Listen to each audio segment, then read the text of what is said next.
మీ business ఏదైనా మీ ఊర్లో promotion చేయాలంటే అది సుమన్ టీవీతోనే సాధ్యం. ఇప్పుడే సంప్రదించండి. జగన్మోహన్ రెడ్డి గారు ధర్మం గురించి, దేవాలయాల గురించి, దేవుళ్ళ గురించి మాట్లాడే నైతిక హక్కు కూడా లేదు మీకు. 2019 నుంచి 2024 వరకు ధార్మిక క్షేత్రాల్ని ధనార్జన క్షేత్రంగా మార్చుకునింది మీ ప్రభుత్వం కదా, మీరు కదా. పూర్తిగా దేవాలయాల దేవతా విగ్రహాలు చెయ్యి ముక్కు నరికివేయడం మీ ప్రభుత్వ హయాంలో కదా. పవిత్ర రథాలు భగ్నమవడం మీ ప్రభుత్వ హయాంలో కదా. తిరుమల తిరుపతి దేవస్థానాల పవిత్రతని దిగజార్చే విధంగా మీరు నిర్ణయాలు తీసుకోలేదా? ఈ రోజు దయ్యాలు వేదాలు వల్లించినట్టు ఈరోజు హిందూ ధర్మానికి అన్యాయం జరుగుతోంది ఈ ప్రభుత్వంలో చెప్పి మా ఎన్డీఏ కూటమిని విమర్శించడం ఇది మంచిది కాదు.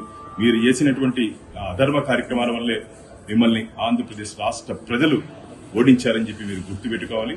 ఈరోజు ప్రక్షాళన తిరుమల నుంచి మొదలు పెట్టాం మేము. మీ హయాంలో తిరుమలలో జరిగినటువంటి అన్యాయాలు తొందరలోనే state vigilance and enforcement report బయట రాబోతోంది. చాలా మంది మీరు నియమించినటువంటి ధర్మకర్తల మండలి సభ్యులు గాని అధికారులు గాని చాలా మంది దీంట్లో జైలుకి వెళ్లే ప్రమాదం ఉందని చెప్పి తొందరలో ఆ నివేదిక బయట వచ్చిన తర్వాత మీ నిజస్వరూపం శ్రీవారి భక్తుల ముందు బయట పెడతామని చెప్పి జగన్మోహన్ రెడ్డిని తీవ్రంగా హెచ్చరిస్తున్నారు.